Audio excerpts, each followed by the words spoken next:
Hi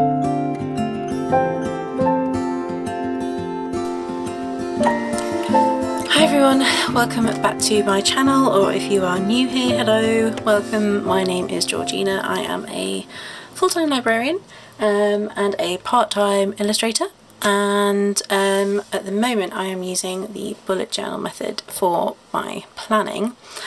I'm going to try and keep this short and snappy because I have just spent an hour filming it and then my camera didn't actually film. So I'm going to jump right in. Okay guys, so we really are going to jump right in. So this is going to be today a video about the collections that are in my planner, and I'm going to show you them all. I'm not going to show you trackers because trackers are different to collections in my mind. I'm just talking about things that are there for me to refer to, or things that I want to remember, rather than actually tracking progress on things. I'll do another video on trackers at another date. But yeah, so we're just going to jump straight in and just start with actual collections. I'm going to show you the different ones I've got, whether I think they're useful or not, whether I think I would keep them, you know, when I then migrate, and yeah, whether I think they're a waste of paper. So let's jump right in. So first one, product ideas. So I do run a small business. This one actually hasn't been that much use for me, and I do sort of regret giving it a full page. Basically, I know what product ideas I want to be working towards, so it kind of is a little bit silly for me to have a page to write them down on because I know what they are in my head. So I suppose it's maybe if I have like a random idea, I could write it down on here to refer to at a later date, but on the whole I don't tend to use this very much. So this one is a little bit of a waste. The next one though is very useful. So this one is my purchasing info collection, and this is essentially a list of the products that I order to be manufactured, or supplies that I order for my shop, where I get it from and what the reference number or item is called. So this one is really, really useful. I use this a lot. It's to help me, basically it's so that I can, when I need to reorder something on the go, I can do it without having to scroll back through emails, try and find what it was called when I last bought it and so on. I've just got it written down here. So this one is definitely useful and I would keep this going forward. So my next one is my home improvements list. So this isn't a list that we're actively working towards. This is just a list of ideas that we've got for doing home improvements. So things like, oh yeah, we need to redo the skirting boards and door frame in our bedroom, and so on. They're things that we know we need to do at some point, and it's just a place for me to have them all written down so that I don't forget that we need to do it, even though you would think, you know, you live in the house, but I still will, you know, I'll forget, oh yeah, we need to do that, oh yeah, we need to do that at some point. So it's more of a reference thing, but it's useful to have, just so that I can think, okay, you know, we've got a bit of time coming up, what sort of thing can we do? Like actually it's not written on there, but James is going to be repairing the roof soon, so again, it's just things that we want to work on over the next few years. Over on this side I've got a to buy list. Now this actually isn't that useful for me. This is more, when I first did this it was because I wanted to keep a track of, oh, what things do I think we need to get but which aren't like deathly urgent. I don't need them right now, but I tend to just not refer to it very often. I probably should refer to it more because it probably means that we, you know, some of these things we could have got by now, but it definitely is something that I don't refer to. I think for things that we do need, I tend to more think, oh, I need that now, and I write it on my in my daily log that I need to go and get it. So I don't tend to think more like, oh yeah, we need that, but we can get it at a later date. But I suppose it's a good reference resource for me to think about. And having it opposite the home improvements one means that, you know, like I've got here, we need a white duvet set, because for when we're sorting out the bedroom, what I will probably do is then also try and get that duvet set at the same time so that it like ties it all together. So the next one we have here, I can't actually show you the details on it, but this is Bert's health tracker. Bert is my cat, if you didn't know. And this one, although I think it's very important, actually, like he's a fairly healthy cat. He doesn't have any like long-term problems or anything. So at the moment, like there's nothing for me to really write on it, especially since we started using a subscription flea and wormer. There's nothing to write on it, so it's just blank at the moment. But it's there for, you know, if he was vomiting, we could make a note that that he'd been sick, so that we can keep track of things. But at the moment, touch wood, that it stays that way. We haven't needed to use it. This one I wanted to put in, I might blur out the words, but I wanted to put it in to show you how I handled this situation with a collection in my bullet journal. So I had an ongoing complaint going with Currys, which is an electrical retailer in the UK, and they kept ringing me at times that I couldn't access where I got the record. So there is actually, in the UK, there is actually a website called Resolver that helps you with complaints, and you can like log everything on there. But they kept ringing me when I didn't have access to a computer and I was on the phone, so I was struggling to then like open up the stuff, and they would ask me questions and things.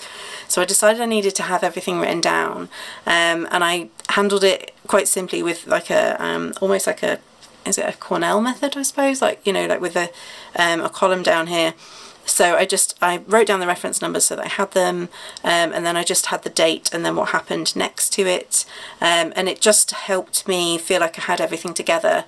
And then each time I got off the phone, if I didn't have enough time to update Resolver like then and there, I could actually write down what I thought so that I had it to update at a later date.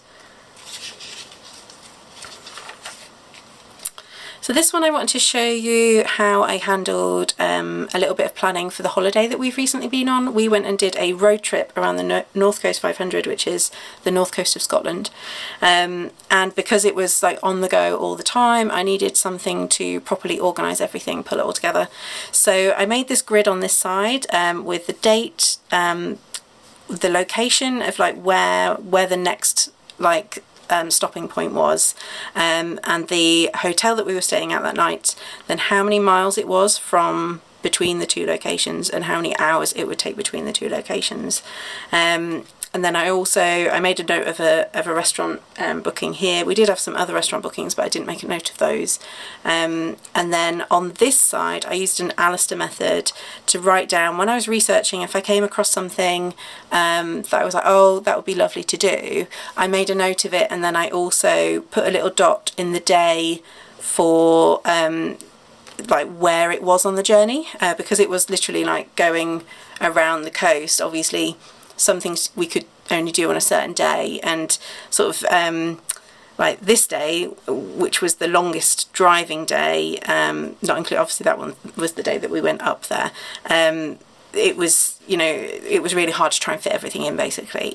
So yeah, I wanted to sort of have it quite orderly, so that when it came closer to the holiday and we were actually planning, you know, what are we going to do, I had it all laid out nice and neatly, ready for me to use. And what I actually ended up doing was transferring this information onto a Google Calendar that I like offline downloaded, so that I could always find it, so that when we were on the road I could say, oh, it's 10 minutes to this next thing, or it's 20 minutes to this next thing, or an hour to this thing, and it just meant that it was easy for us to make sure that we weren't missing the things that were really important to us, and also to easily figure out which things weren't as important, so that we could sort of say, do you know what, we'll do that another time. So the next two here haven't been written in very much, and I kind of want to show you these ones because I think collections don't always have to be full, because they are working reference material sometimes. So this one here is our recipes to try list. So this is when I hear that if someone recommends a recipe, like maybe on a podcast or something, or if someone, if I like come across a recipe book and I see a recipe in it, but it's maybe not a recipe book that I own, or even if it is one that I own, to be honest, because I own a lot of recipe books, if it's something that I want to try but we're not meal planning right there and then, this is somewhere for me to write down the recipes that I want to try, just so that I've got it.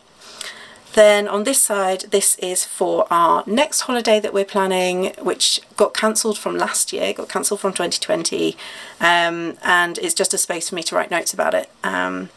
There's not a huge amount on there at the moment because we're just so, I don't know, we just like, because originally obviously it got cancelled, we thought we'd be going this year and it hasn't happened, so I'm just sort of, yeah, I'm a bit trepidatious about planning too much about it, to be honest.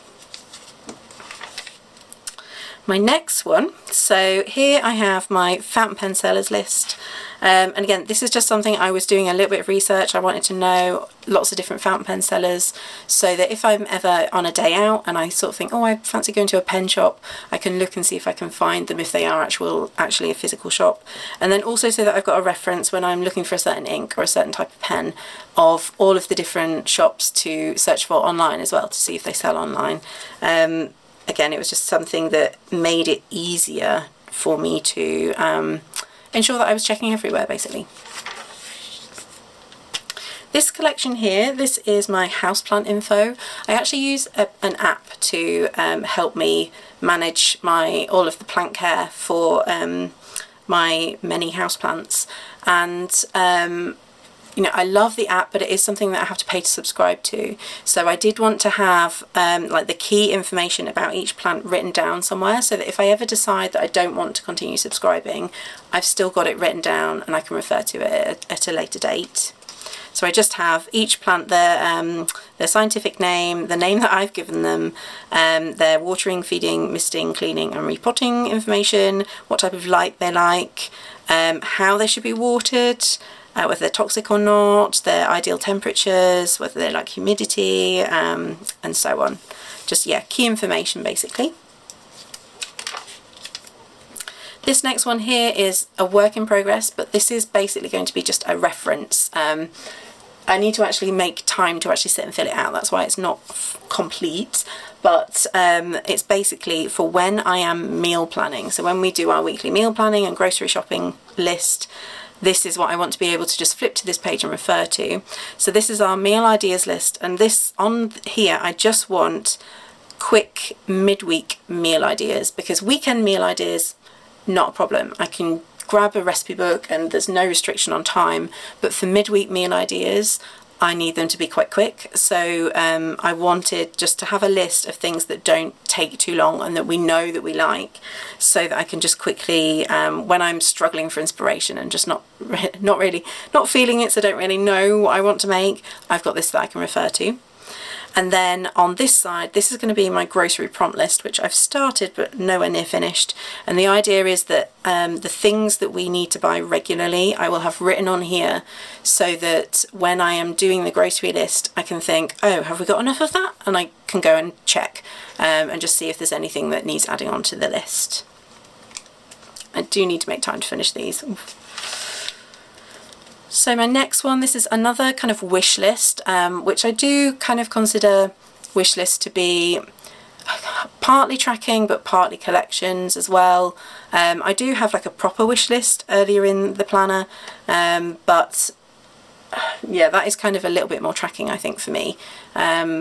This though is for me to refer to. At the moment I'm trying not to buy too many inks. I'm trying to use the ones that I've got, because I've got lots of beautiful inks and I tend to use the same ones over and over again. So I'm trying to just have a little break from buying inks. So whenever I see one that I like, I make a note of it here.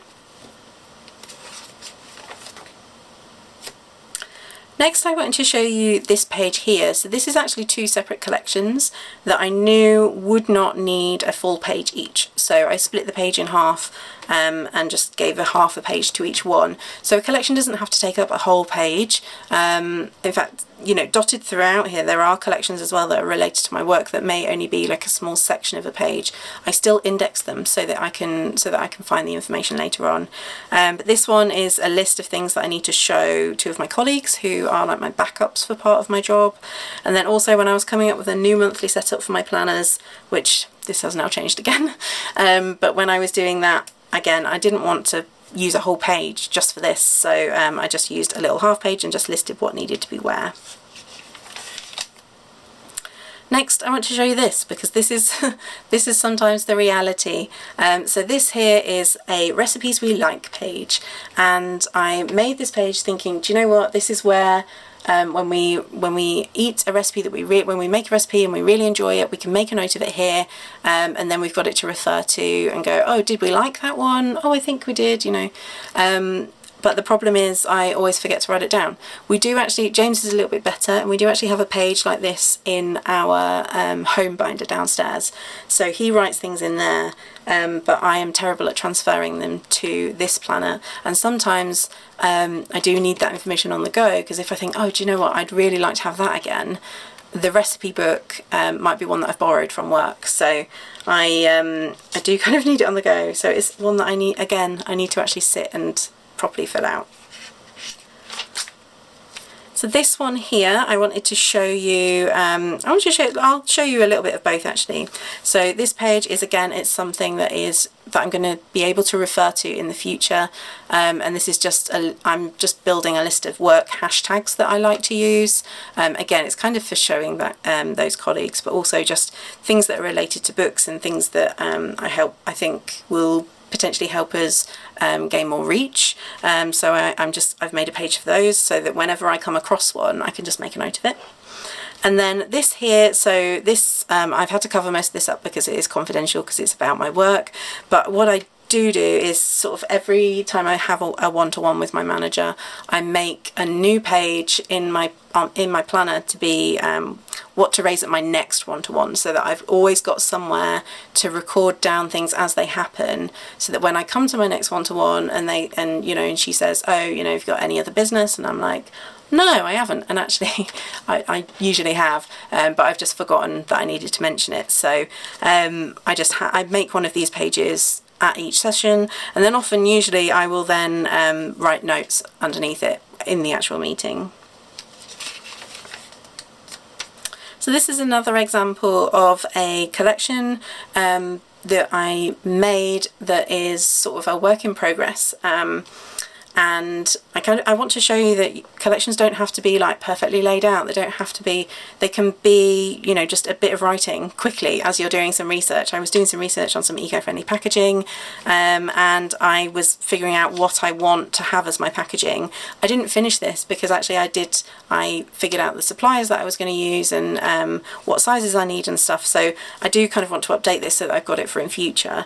But sometimes they do go half finished, and it is something that you think, oh, I'll come back to that later. And sometimes it is just a little bit of a note, and that's fine for a collection. A collection doesn't have to be a complete thing in your planner. So for this one, I just wanted to show you how I would create a collection that is some notes, basically. So this is 2 sets of notes for a couple of video courses that I watched as part of being an Etsy shop owner, and I just sort of made the notes, and actually I kind of turned them into a collection because I will want to refer back to this at a later date. So I kind of kept these 2 into the same page. I didn't mix them amongst other things. I made them into, so they were on their own page, and then when I did subsequent classes after these 2, I also put them on their own pages so that I can breadcrumb them in my index, so that I can find all of the ones that were referring to Etsy Summit for 2021. Next up, this is another kind of wish list. Again, this is one that I just shove stuff down on. So I've lost weight over the last year, so I've been slowly trying to change my clothes. Obviously, a lot of them are now way too big, so I'm slowly changing them to ones that fit. And I'm trying to do it in a very like eco-friendly, more sustainable way. So I've picked certain things that I want to fill gaps in my collection, in my wardrobe, and I'm making a list of them. But this is just for me, so it's not for me to sort of say to someone, oh yeah, you know, if they say, oh, what would you like for Christmas or your birthday, I'm like, oh yeah, could I have this? This is things that I want to buy for myself, so I don't need a huge amount of information because I know exactly what it is. If it was, say, like my main wish list for things that I actually just want, I like also write down like where to get it from and so on, because that's the sort of wish list that I refer to when someone says, you know, what do you want for your birthday? Whereas this is just for my reference, so it's literally just quickly, it's a dot for me to check it off when I get it, and the name of the product and roughly where it's from. So this next one is a discount code wish list. This one is a discount code list. And yeah, it's something to refer to when I'm doing a bit of online shopping. I'm terrible at doing like the cashback tracking stuff, but codes I do like to see if I've got. So what I try and do is when I get one through email or so on, I try and make a note of what that code is, or if I've been given a code as you know, as a content creator, then I like to make a note of that so that I can remember to use it in future. So I just like to name the shop and the code is underneath here. The only thing that I would probably change is that I don't actually say how much the discount is for. And that's something that I think when I migrate to a new book, or even if this ever gets full and I make a new one in this book, I would definitely want to add in that column, because it does sort of, you know, sometimes I think it's going to be a bigger discount than it actually is. So it's definitely useful though, and I would absolutely take this one with me. This one here is a little sort of, it's not a tracker, even though it kind of is. So it's basically, this is the list of all of the book spines that I've drawn for my business. It's just basically because I can't remember all of the ones that I've drawn, so it's a reference basically so that I don't go and redraw one. Yeah, it's just a reference so that I've got them all written down. And then on the flip of that, I've also got a spines to draw collection. So this is not actually the whole collection at all. I actually have 3 pages in my business planner with other book spines written on, but these are like the most recent ones that people have asked me. And I try and keep a list with a few with me, because when I go out shopping, I try to look for certain books so that I can draw the spine. So like old vintage copies of certain books. So I try and keep a list with me at all times. This page over here, I just want to show you roughly like how I manage trying to plan for going on my holiday. So this was everything that I had to get done before I went on holiday, and I kind of had it split into work and home, and then some baking that I wanted to do, which did not work.